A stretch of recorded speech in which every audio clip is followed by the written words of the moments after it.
Welcome back to the BigCheese.ai podcast. I'm your host, Sean Hyson. I'm here with Brandon. Hello, everybody. And Jacob. Hi. And today we're going to get started as quick as possible because we've been having audio problems. Welcome to Season 4. Welcome to Season 4, and so much has changed. So much has changed. I just can't even get it. It's like we're living in it, and I just every single day. So today's podcast, we're going to talk about the rug pulls. And there's been plenty of them. There's rug pulls from Cursor, rug pulling us with their pricing model. ChatGPT, OpenAI, who rug pulled us with their models when they released ChatGPT 5. And then there was one more rug pull that we had on our list, and I can't think of it because we're using my iPad that I had my list for. Was there another rug pull? I guess Claude increased their... increased the pricing. The overall pricing is going to be a very interesting kind of discussion. But where do we want to start? Let's start with ChatGPT 5. This is the big one. The big one. Are you guys using it? I don't know. That's literally my thoughts on ChatGPT 5. I do know. That's a very good point, is that you don't necessarily know. So what's happened with ChatGPT 5 is this rollout. They basically said the idea of having people be able to choose their models is antiquated, and that what we should do is we should have kind of a intelligent router that when you ask a question, it's going to determine, should you use ChatGPT 5 mini? Should you use reasoning? Should you use this? And it's basically going to pick for you which model you ultimately want to go with. And then it's going to go and it's going to run it. But during that process, they ended up removing the list of all of the different models that everybody tended to use. I should say not everybody. Again, what I think we're seeing here is that ChatGPT or OpenAI doesn't actually understand how their users use their platform. And I think that that's what we're kind of seeing here, is that there were a lot of people, my sister's included. She basically was like, what the hell happened? Because like ChatGPT was very personable. It was like my companion. It had this certain voice. It had all of this stuff. And then all of a sudden now it's this like cold, non-feeling kind of thing. And she's like, so I had to try to explain to her like what happens when they kind of roll out these models and whatnot. But then I realized that there's a ton of people online who are complaining about the same thing, that the companionship of 4.0, very specifically 4.0 was something that I don't think OpenAI understood how much people actually used this companion, where Sam, when he was on some podcast, was basically talking about, well, it was just too friendly to people. It just agreed with people too much. It just did this. And it might have caused some psychosis here and there. But the reality was people fucking loved that. And then they just took it all away.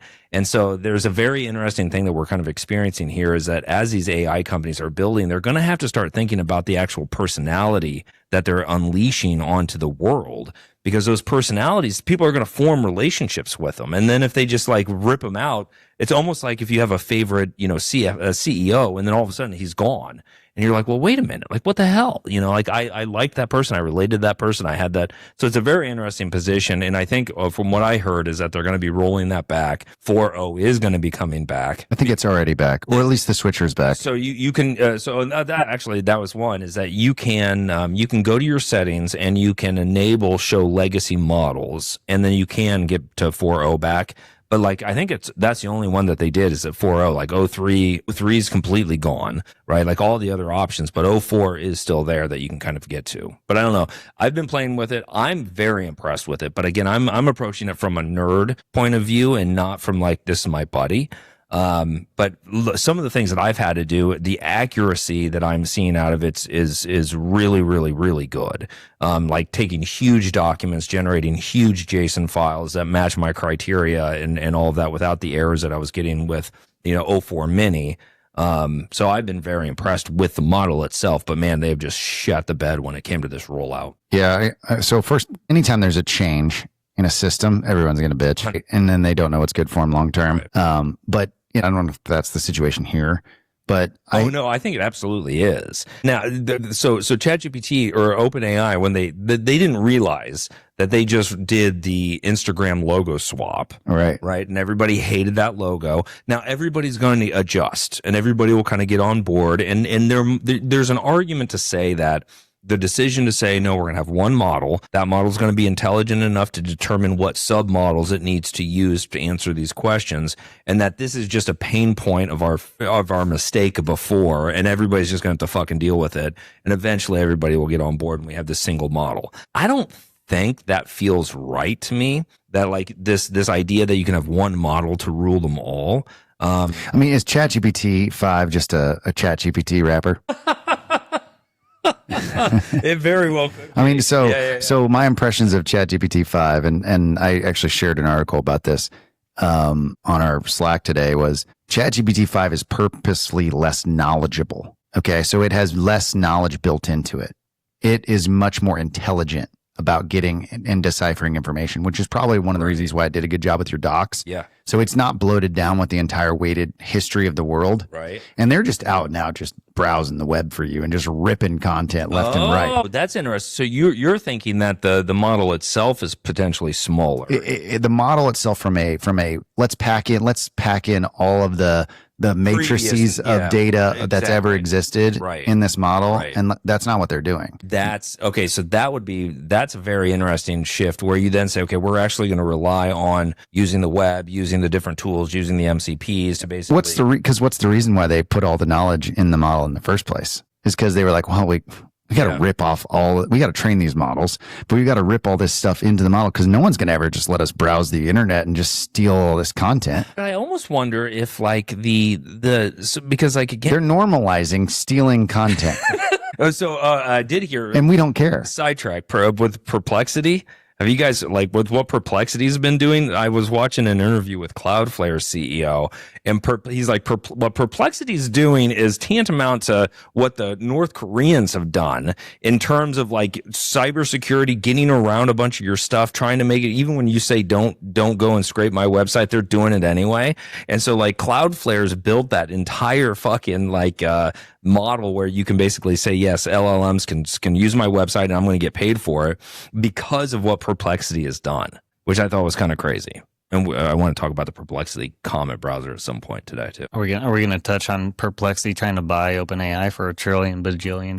Chrome or Chrome? I mean, Chrome. Sorry. Oh yes. Yeah. No. I saw a headline. I just saw the headline. About it. Did you know anything about it beyond the headline? Other than it's probably like a publicity stunt. They don't have that. Well, they are, but isn't Google getting pressured because of the antitrust? The antitrust saying to basically spin off the Chrome browser. But I mean the price that they put out there is like 2 or 3 times their value for their valuation, and it's like they're already overvalued. So how could they? Well, I mean, what's the value of the Chrome user base? They don't have the money, but what's the value of the Chrome user base? $37 billion, according to Perplexity. I wouldn't doubt it. Yeah, it's got to be something just ridiculous. So speaking of that, I fucking left Chrome. Well, okay, so you're Safari. Yeah.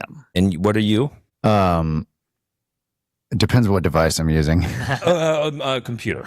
On my Mac, mostly Safari. Okay. But when I'm at home, not really working, it's exclusively Safari. If I'm doing any web development, I still use Chrome. So you guys never got on the Arc bandwagon? I did. He did. Yeah. Oh, you did. And then it got rug pulled. And then that's it. That was the other rug pull. Yeah. Is that I don't know? You're pointing at something I can't. You're clipping because you're yelling. Because I'm yelling again. Sorry, we're working on the audio.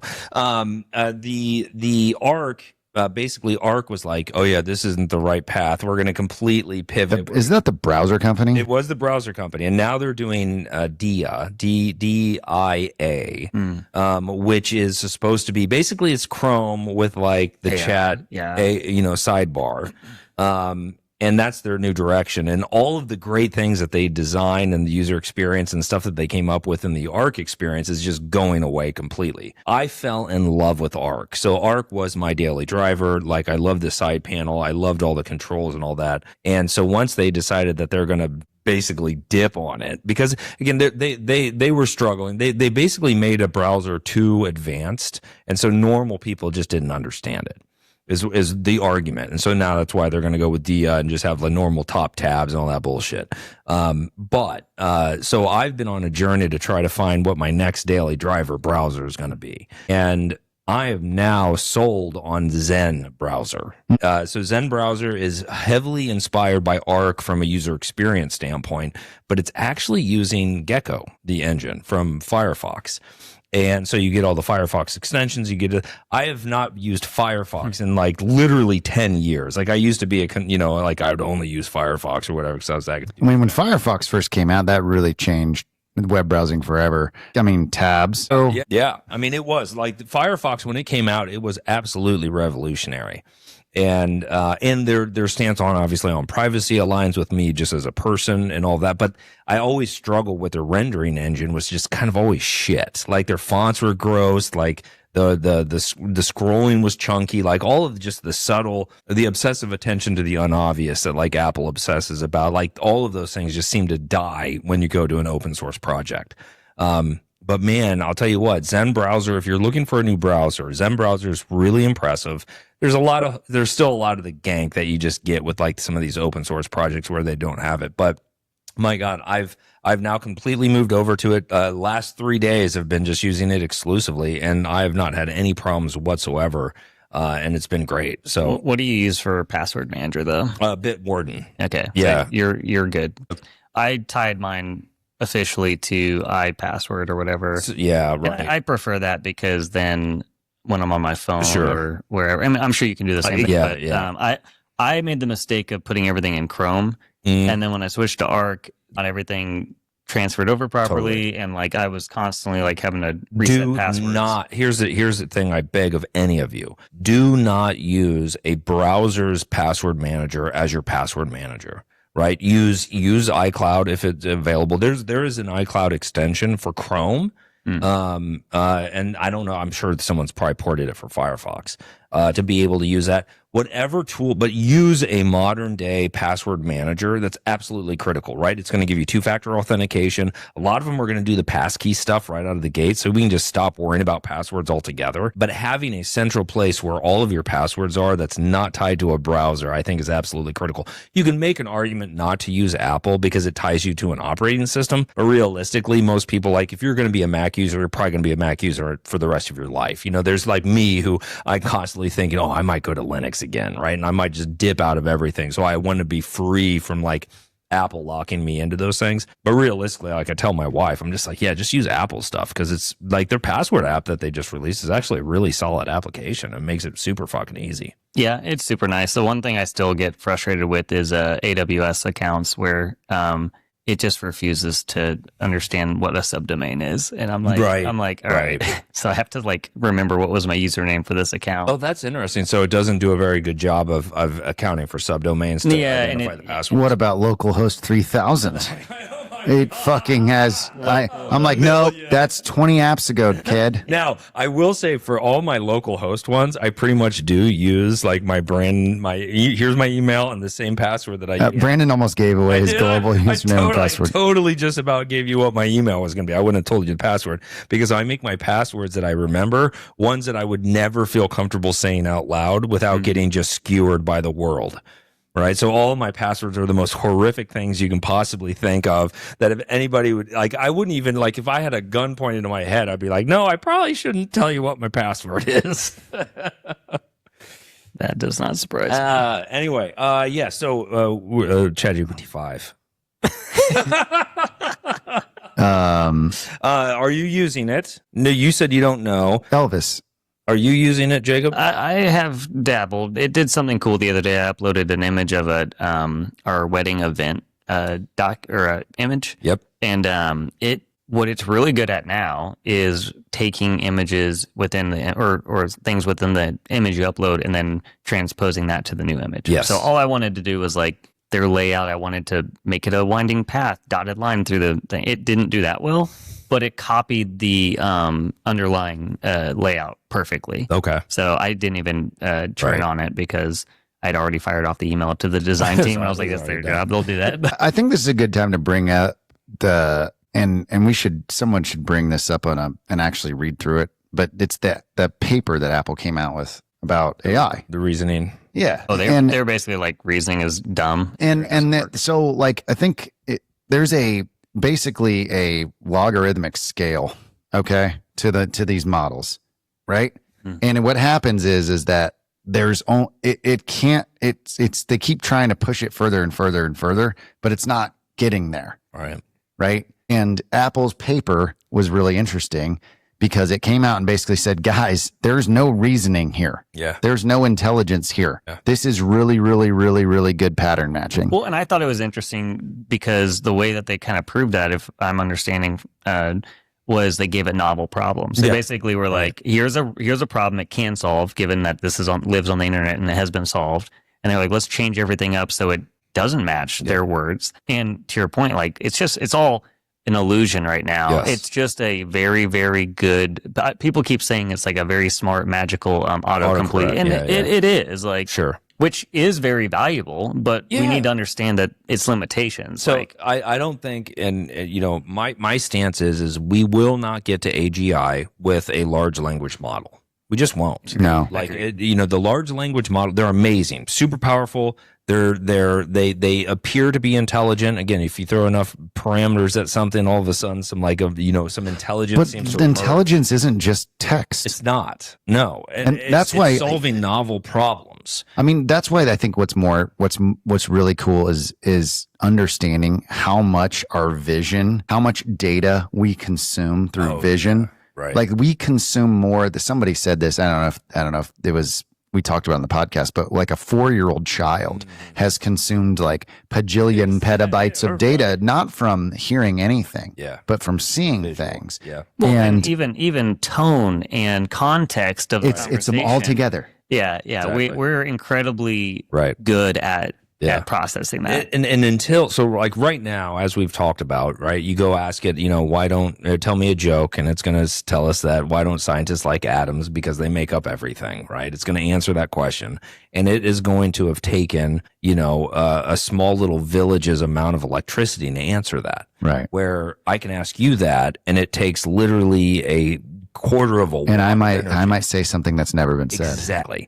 And until we get there. So I think again that we're at the beginning of this, but to pretend that we're going to get to AGI just by more parameters, more energy, more of this, I think is a fool's errand. And it's going to be a new architecture that somebody's going to come up with. There's this dude that I'm following on LinkedIn, and he just goes ham on these LLM people, saying that LLMs are stupid as shit, that they've been building their new AI model, and that they're basically building it in a way that you raise a child, that you go over time, you're teaching it, you're starting with small things, you're starting with interactions, and that you're building up actual intelligence based on experiential growth using the same models that we go through as our development stuff. That guy could be either batshit crazy or he's absolutely onto something, and I'm not sure which it is, but I absolutely love his stuff because he goes hard on people and they just want to battle him. I agree with him. I mean, I think that the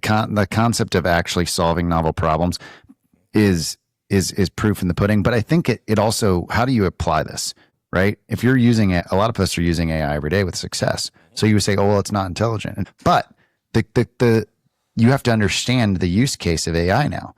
You are the master you are the conductor of the symphony. You're the intelligence. You're the intelligence. They're not. Exactly. So what can you do? Plan your work. Right. Break up your work into manageable chunks where the patterns are easily recognizable. Right. Yep. Don't throw the book at it because it's not going to be able to figure it out. It won't understand all the nuance, just like a person can't. I mean, well, let me rephrase that. An intelligent person can't do that. An LLM's not going to be able to either, right? You need to give specific instructions. You need to plan your work. You need to have it broken up. And you know what? If you're a programmer, you want it to be able to solve problems that have already been solved really quickly. Give it your work that it can actually do. But when it comes to building that new algorithm to do that new thing that no one's ever done before, it's going to be able to give you some ideas, and it's going to be doing some how to implement it, maybe, right? Yeah. Like, because it knows, but like again, you're bringing the true novelty to the equation. It cannot do novelty. No, and even if you even if you went down that path and you tried, it would just churn on its reasoning model and its thinking over and over and over and over and over. And next thing we know, we just burn down half the rainforest. Right? Well, yes. And also, I think something that's going to be very apparent very soon is sure, it's not good for the environment, and some people don't care, or some people do, whatever. I care, but what people will care about is the amount of power that it is requiring will have a direct impact on our utility bills. We are going to be paying 30% more. It's already happening. So Number one most popular topic on my Nextdoor app is people complaining about their AES bill, and it just I don't even pay attention to mine, but it's going up. Yeah. And the other thing that's happening, I think, is that I think there's a bubble coming in the data center market because they're building too many of them. Well, hell. And they don't know how to build them. They don't know where to build them. They don't have enough power. They don't have enough water. They're sucking all the resources dry because it's a gold mine. It's a gold rush. There's a Plainfield. Is it Plainfield or Greenwood? I think is trying. All of the above. I mean, any place where there's a field and a river. Well, Lebanon. That's exactly what it is. A field and a river. So they can just suck all this and a local government that's willing to give them a bunch of we're in Indiana, tax, baby, and they do not care at this point. You know that. So I don't know if any of you guys are following the Indiana politics. We got Mike Braun, who's literally just like ass chap to Trump. Like whatever Trump wants, Braun's gonna friggin' do. It's been wild. So there's no doubt in my mind that Indiana will absolutely sell out anything environmental for the spoils of the AI. It's just our future. That's future us to deal with. And it's fucking dystopian. And it's sad. But it's almost to a point where like I don't feel like there's anything I can do about it. There's nothing I can do about it. And so like all I'm going to do is I worry about shit that I can do something about as these people are going and just trying to do all this crazy shit. And it's just like, God damn, what do you do? I don't even know. So we've gone through cycles because we've been talking about this stuff for 2 years. Yeah. And it's like, where are we at in the hype cycle? Because I think we're, if I can remember correctly, when ChatGPT first came out and we were like, oh my God, there was a moment where we were like, well, it can't generate an avatar of us.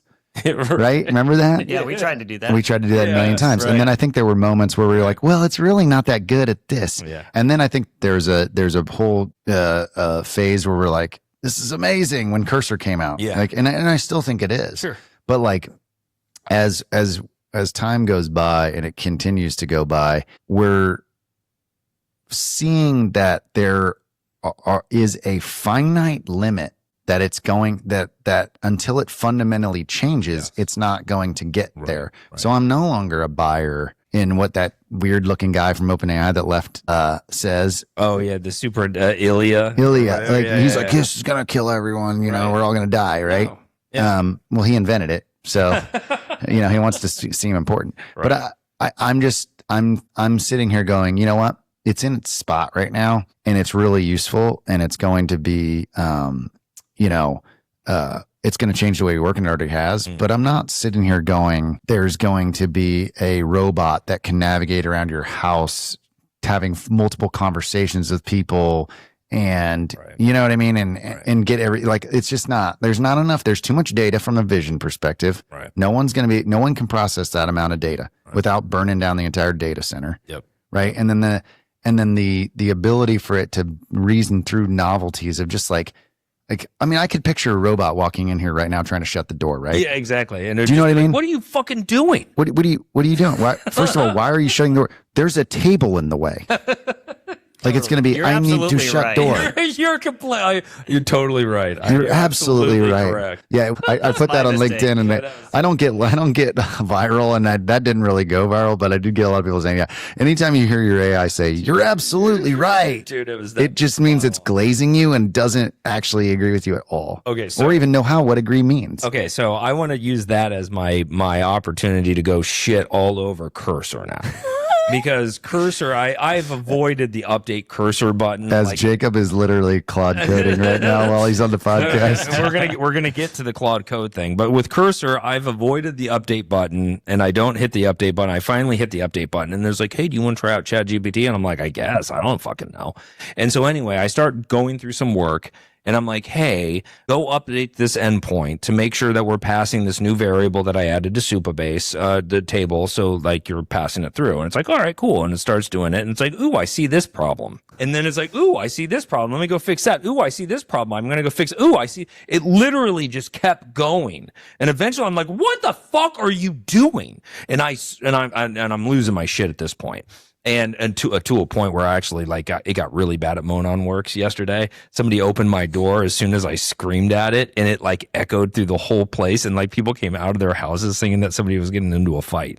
It's a whole different conversation. But it completely refused to stop and just focus on one problem. So I'm like, what model are you? Like, what model is working right now? And it's like, I'm Cursor AI. And I'm like, no, I get your Cursor AI, but what model are you? Because I want to make sure that I don't use you anymore. And it's like, I can't tell you that. I'm like, well, of course you can fucking tell me this. You're an AI model. And so either you've been told explicitly not to explain what model you are, or you don't know. And it's like, well, I know what model I am. I'm just not allowed to tell you. It said that? It did. And so then I'm like, well, that's dangerous as fuck. And it's like, I totally agree. This is sketchy that I'm not allowed to tell you what it is, because the fact is if as a developer, as I'm using Cursor, if I'm not allowed to know what technology is actually implementing the code that I'm in, I can't trust it. You just can't trust it. And so, yeah, they're basically masking and making it so you cannot see what model is actually being used unless you go and you select it specifically. But when you're in that agent mode, it's going to pick whatever model it wants, and it will not tell you what model it is. And that's horseshit. Do you think? Trust me, bro. Trust me, bro. Exactly. Yeah. Do you think that some of the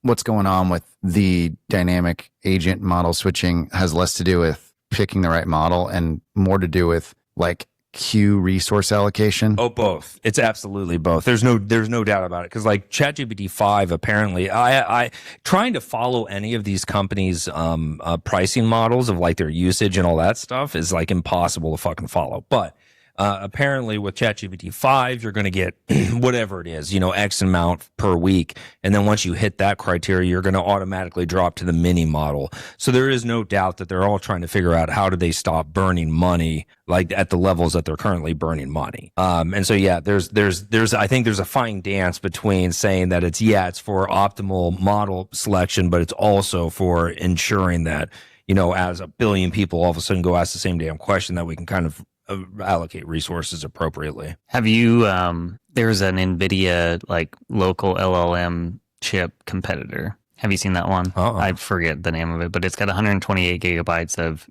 they're calling it unified RAM, but it's basically takes a copy and shares it with the GPU and with the CPU. But my question on those is like, cool, I can run it locally. And I'm a home lab kind of tweaker guy, but my frustration is always that the cloud service, the AI or the OpenAIs, the Geminis have such a better interface. And I think Sean shares my frustration with this of like, okay, I can set up an OLLama or to run these. These are just ways to run large language models locally, but they're just not polished. Open WebUI. Open WebUI is a phenomenal open source application that you run that connects to OLLama, and it basically gives you that ChatGPT kind of experience. Phenomenal open source project. It's actually all built on Svelte too, funny enough. Svelte. Yeah, Svelte. And maybe ChatGPT 5 will know about Svelte. And it does. It actually does a way better job with Svelte 5. You don't have to like keep reminding it that, hey, dumbass, we're using Svelte 5. So that guy, or that thing is really, really impressive. But OLLama also just launched their own application. So now if you have OLLama installed on your computer, you now get a desktop application that's like this kind of bare bones right now. Functionality of kind of a chat interface where you can select your models, you can have all your chats. But Open WebUI, I mean, that thing is a really capable platform that you can use, and I use it for all sorts of shit. But we'll use this to parlay into the GPT-OSS. OpenAI just released their first open source model that's now, you can get it on OLLama, you can get it on, the Hugging Face and others, all the weights for GPT-OSS, and they released them in two versions. One's like a 28 billion and 128 billion or something like that. And once it finally, like for like 4 or 5 days, I tried to pull that fucker down using OLLama, and it's like, you need a new version of OLLama. And I was like, I'm on the latest version of OLLama, and it just wouldn't work. Finally got it to work. And it's actually a very capable model. Like, and what I'm the most excited about, I started doing some of my, because I want my LLMs to output JSON, right? Following my JSON schema. That's just the only way that you can guarantee kind of deterministic outputs is by saying, hey, here's my data, here's my input. I want you to output it as JSON following this JSON schema. Get your output, validate it against the JSON schema, and then you're like, yep, that's right? Or it's not right, and go do it again until it's right. That thing actually did a really good job. And that excites me because all of the open source models that have been out there have just been dog shit when it comes to like taking data and actually output it into a schema that it could follow. And this is the first time that I'm like, ooh, I might go through every single email that I've got, right? Like I might go through every file that I've got. Like when you're talking about something you wouldn't send to the cloud. Exactly. You just let it go through everything and just be like, here's like a huge, and basically kind of do what Prompt Privacy did, but just build like a little piece of software that's just running on your local machine that's just basically ingesting all of this stuff and giving you like a true vector representation of your data. That could be really cool.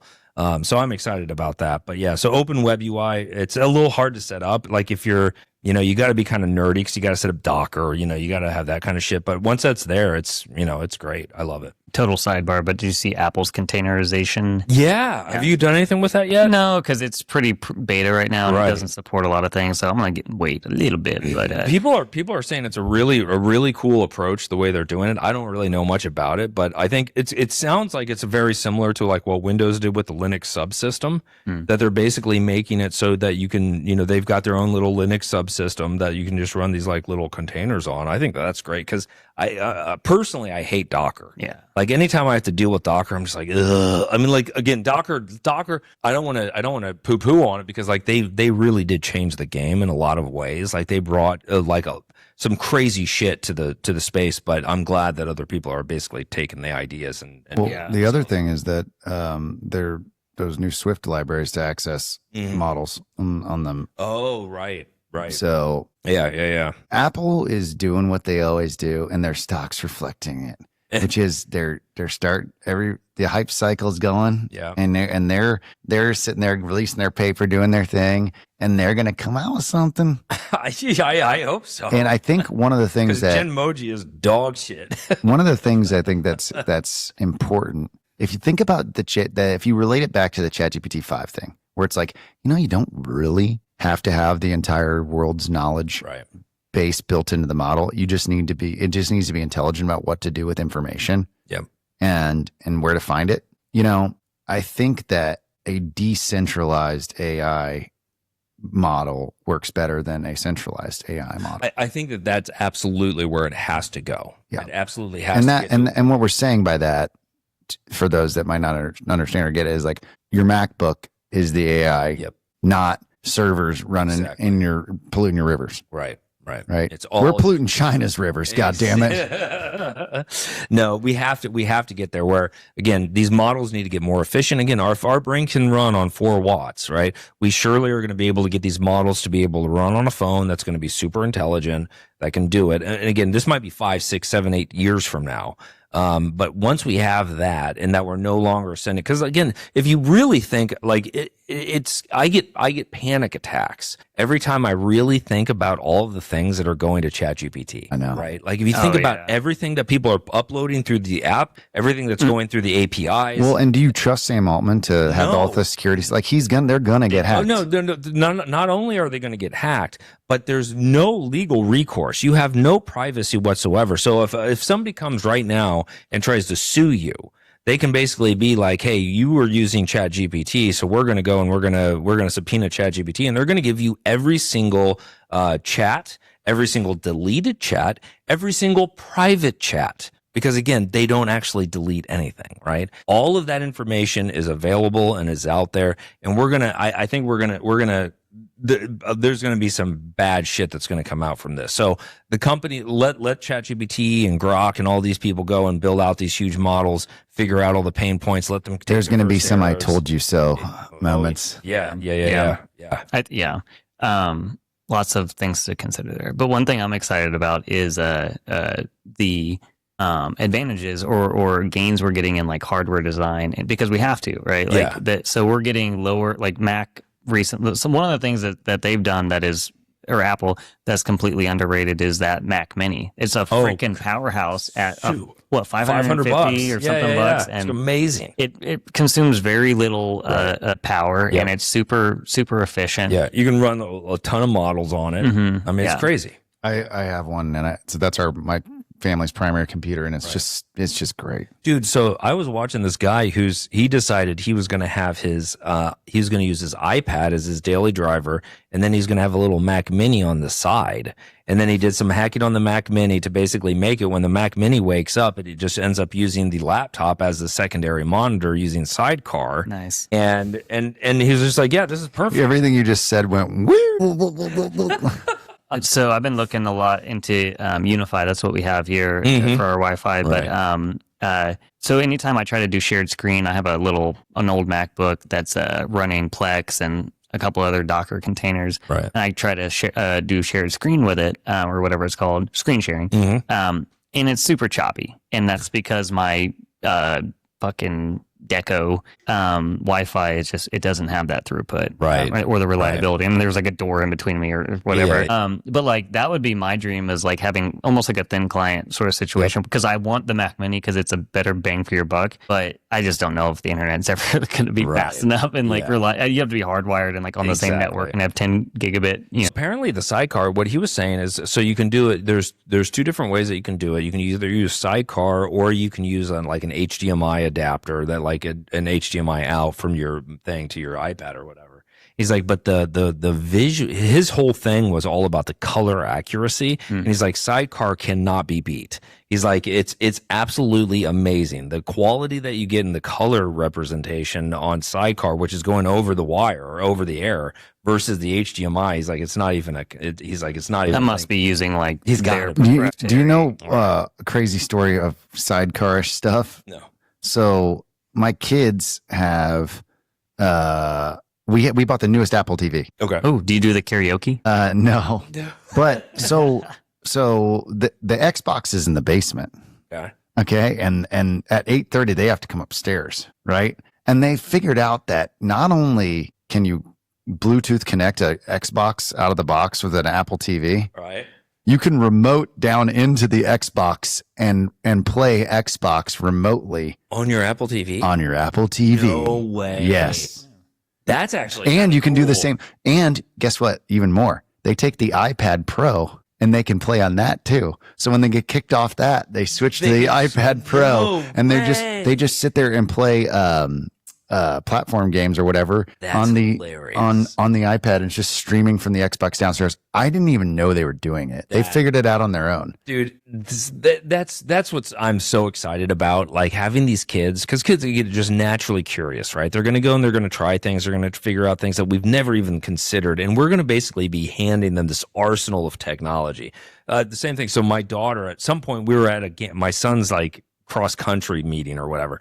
And all of a sudden, I get a call from my daughter who is at home. My daughter doesn't have a phone, and we didn't have a home phone either. And I'm like, how the hell is she even calling me? So I answer, I'm like, hello? She's like, hey. And I'm like, how are you even doing? She's like, so I figured out if I could go to Google Voice. I signed up for Google Voice, and now I've got a Google Voice number, and I'm able to call you, and I'm calling you through my computer. I'm like, what the fuck? This is insane. So like the fact that they figured all this out, right? Like that's where I have so much hope for the younger kids. They might not be able to hold down jobs. They might get fired a lot, right? They might not like having bosses, but they're going to be in just at a different level of connection to the technology that's out there. You know, they all have one thing in common. They all fucking hate Chromebooks. God, they get a lot of them at school. That's what they use. That's what most of them use in schools. It's like, no. The other thing that they all have in common is they never teach them how to type, and maybe they do it at different schools. So they all have a different way of typing, and they're all decent at it. Yeah. Right. But none of them are home row, and I'm always like, where's the home row? I think I saw that somewhere, that like typing per minute has gone way down. A lot of it probably has to do with we're mostly on our phones now, but like I did Mavis. It's completely unacceptable. I had a typing class in high school. So did I. Mine was AOL.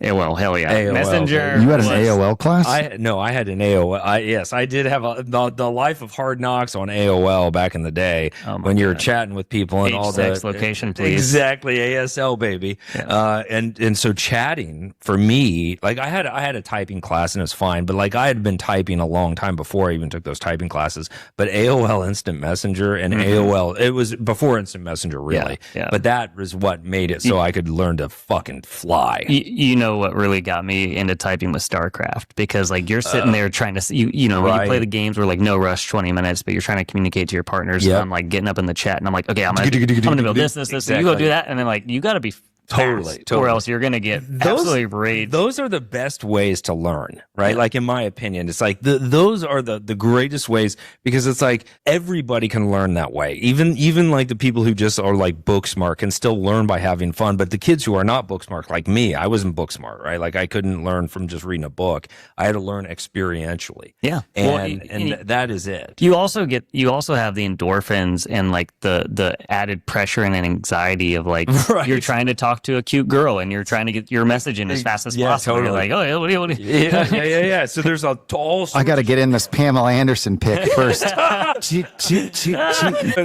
was one thing I posted not too long ago on LinkedIn talking about, because like I was waiting for some image to generate on. It's the same thing. Same exact thing. I'm just waiting as this image generates on ChatGPT, and I'm just like dig. I'm like, this is exactly as I was waiting. That's one thing I'm always like, are you really progressively generating this image? Like what are you doing? It's kind of interesting because like when you watch it, I think it is really doing the progressive, because what it basically does is I think it takes each layer and then it just spreads that layer down across the full coverage of it, and it just blurs the shit out of it. Because then like you'll notice as it's loading, the bottom blur changes a bit and it starts to kind of form a little bit. So I think they're like slicing it somehow or another. I will say that GPT-4 image kind of sucks. It kind of sucks. The text is great. Like it does good text. Everything just feels like this plasticky kind of like texture, unless you're very specifically telling it to like not make it look plasticky. Everything, people look plastic, products look plastic, everything looks plastic. In other news, music, on the other hand, has taken a leap. Dude. Suno's new model. What was the one that I was sharing the other day that was really cool? Was it? No. You made a whole album I couldn't tell that you had... If I didn't know you had a drinking problem, I do now. Dude, I couldn't stop. Yeah, so I upgraded to Suno to get, because like I generated. What is it? The pint of what? Well, all of them. So I basically took a lot of great songs like "Hurt" from Johnny Cash and 9 Inch Nails. Okay, I could tell some similarities. Yeah. So there's so I took "Hurt" from 9 Inch Nails, and it's like, you know, it's a painful pint or whatever. Yeah, the painful pint. Yeah, and then I did "Punishment" from Biohazard, and that's all about pints, and that was like the punishment pint. And then something else. So, but what was funny is one of my buddies reached out. He's like, how are you getting Suno to write these lyrics? Because they don't actually like it. It stops me every time I try to do anything that's copywritten. I'm like, all right, here's how I did it. So the first thing is I come up with my persona. So I'm like, I need you to generate a description of Flogging Molly and Dropkick Murphys. So they're the two Irish punk bands that I fucking love. And so then I take that, I create the persona in Suno, and now any song that I create using that persona will be in that same style, right?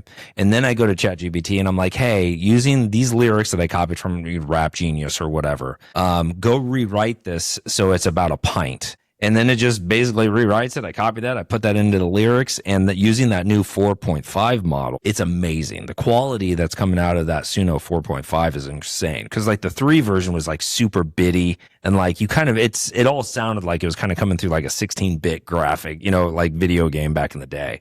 But these new ones, man, I mean, it literally sounds like Dropkick Murphys and Flogging Molly.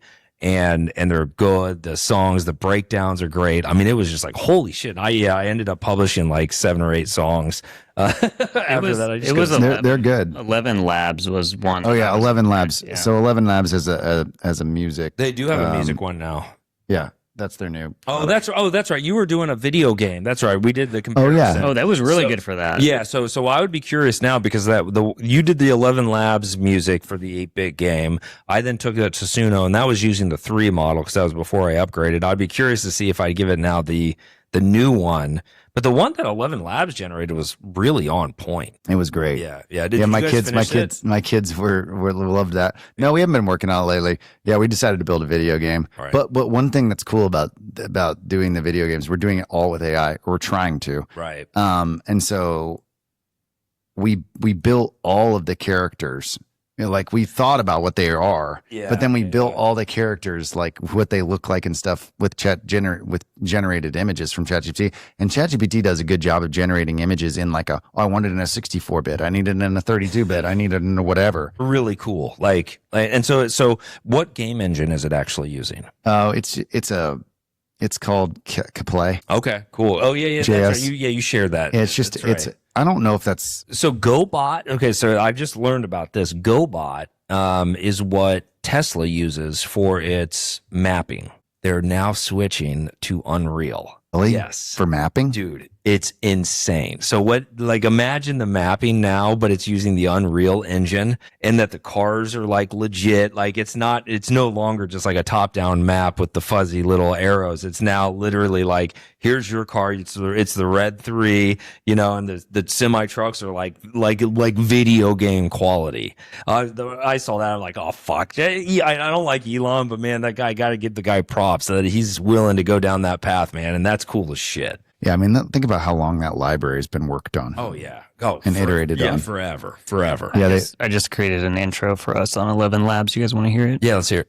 Okay, we'll do it live. Oh wait, it's still generating. I updated the names. We'll see what the first generation. Is that with the 11 Labs one? This is 11 Labs, yeah. And did they? Oh, I bought it, by the way. Did you? Yeah. Yeah, it's $5, or the one that I bought was $5 a month. Yeah, so I did the same thing. I paid for the year for Suno, and they literally these people are just gonna use this once. I know. Yeah. I'm like, I need to come up with a bunch of songs now. 11 Labs voice mimic or cloner is really good. Right. Oh, for cloning the voice? Mm-hmm. Okay. Yeah. Yeah. Here we go. Wait, ready? Yep. All right. Well, that was it. Okay. Yeah. That was heavily layered. What was the prompt? Where did my prompt go? I said, create an intro for our podcast. It's about AI. We are all loud and opinionated. We're also quirky and fun too. And then I gave it a little bit more context. I said his name, Big Cheese, and Sean, Jacob, and Brandon. So it gave me like a spoken intro, which I don't. That's weird. That the UI looks completely different than the one they must just updated all their UI. So I'd be curious to take the intro that we're using for the off this device here, or whatever the fuck this thing's called. The doot. Yeah, the doot. Yeah, that one, right? If we would take that, feed it to ChatGPT, that audio, and be like, I need you to describe this. Right. I'm going to say make it more techie and punchy. Yeah, but like trying to get it to be inspired by that intro to make the new one, because that's what I'm finding with like these music ones is you have to give it the inspiration. Yeah. And even though they try to cock block you on the copyright, you can absolutely tell the moment that you're like, it's Celtic Irish pop. Yeah, like when I generated my intro, I said I need it to be 90s video game. Right. Think Mega Man meets Mario. Exactly. And it really nailed it. Yeah. And so like, if they do block copyright, which that one didn't because it allowed you to put Mario, you could put Nario. And it's like, okay, past the copyright limit, but as the LLM knows that you just misspelled Mario. So you can kind of sneak around it a bit on some of those and basically get to a point where you can generate, copywritten material. Just saying. Well, we know that we're going to get rug pulled by all these AI platforms. We're going to be paying twice as much as that we're paying next year. So real quick, we're going to talk about this. Is that so I have not switched to Claude Code yet. Oh yeah, you haven't. Are you still? No, but everyone for the vibe coding competition, most of the teams are using Claude Code. I'm going to have to I should probably sign up for it. But Jacob, you've been using it. I have. And so then I came in and I asked you how much you're paying for it. And you're like, I don't think I'm paying it. Because I thought to use Claude Code, you were paying $200 a month, no matter what. And I'm too fucking cheap for that. Yeah, I don't really understand what I did. I just installed the CLI and authenticated to my account. Now it works. Okay, but we have not been able to confirm because you can't actually verify that it's tied to the account or whatever. So I think I'll probably sign up for it and see if how much that ultimately comes out to. But I also I also like the integrated chat interface, so I don't like having it in my terminal. That's another reason that I've kind of held off on doing it. But you posted a thing where it's just like, again, like as this new shit comes out, you're going to have to continue to evolve. We're already dinosaurs. Exactly. We're starting to become AI dinosaurs. Yeah. I'm using cursor. Well, you fucking old man. I thought I would hate the terminal as well, but Right. like to me, it feels like almost the exact same experience. Like it's just it's the context in the terminal instead of in my sidebar. That's true. Right. So it's actually not that bad. Yeah. Which I have a problem with right now, where it's like left sidebar, terminal, which kind of wants to talk back and forth to each other. Yeah. And then the thing, and then it's like, my code barely. Yeah. You know? I guess you could. I could take the terminal and put it up into my left side panel, or right side panel, and just have it be But yeah, so anyway, Claude Code is something that I need to, I guess, try apparently. The last thing, so today, one of my newer clients, which love working with these guys, they're a 10-year-old startup, but funded, and the CEO is very passionate about AI and how AI can leverage it, but he's also not like crazy about it. Like he understands that you need to have a human in the loop and all this. So it's just been wonderful to work with him. But he's like, let me show you guys this thing that UI that I built. And I'm thinking Lovable. He's going to bring up Lovable and kind of go through it. He brought up ChatGPT 5 and he clicked on it and it said, bloop, loading up dependencies. Oh, really? It rendered a whole React application exactly like you would with Lovable, exactly like it. So this was at 10:30 today.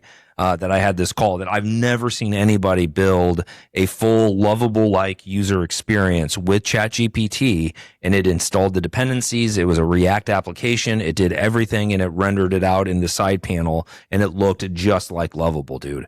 And that should be making everybody shit their pants who's in that space, because they literally just did it. I think ChatGPT is absolutely gunning for Lovable, for Bolt, for all these people. Yeah. Why the fuck can't you buy Claude Code? Oh, that's just Claude. Yeah, but with the Pro, so it has a helper function where you can be like, hey, what's my cost? And it was like, you have this included in your $20 a month plan. Oh, So really? you can do it on the $20 a month. Okay. But most people that use it, I don't use it that much, Right. but most people that use it a lot. But their team's pricing model is weird. Yeah, that is weird. And why can't you do max for team? Exactly. You have You to can't go- do max for you have to team. con- Dude, all of You have these, to do enterprise. all of the pricing models of all these places just dog shit. It's, you know what it is? It's they're like, let's build a SaaS product and everybody's going to be one customer. They're like, oh, wait, but we have to have teams. Well, And yeah, they're like, okay, add another table to the database.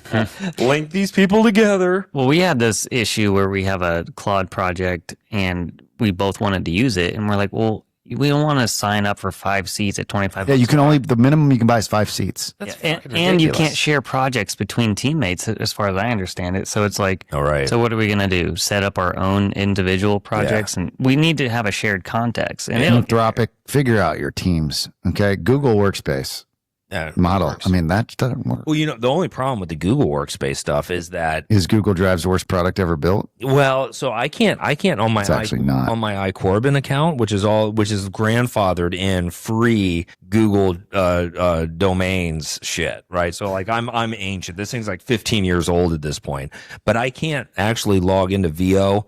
I can't have any of the AI stuff. I have to log into my Brandon.Corbin account that's just Gmail. Which I never use, but yeah, so like that kind of sucks. I'm like, oh, why? I've enabled it all in my admin, and I still cannot get anybody on my.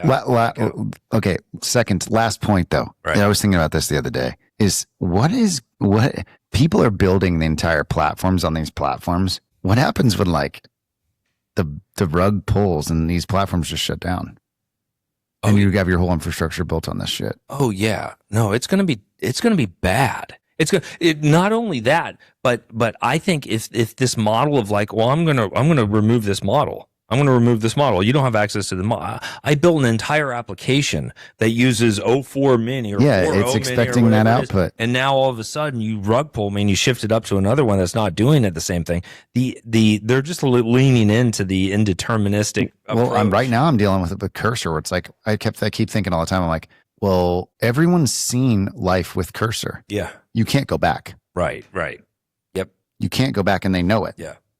No, people are going to be deciding between, do I have to fire 2 people to keep Cursor when they start charging $10,000? A really good point. Yeah, it's a very good point. Because at some point, don't tell anyone this, but I would pay $3,000 a month per user. I know. Yeah.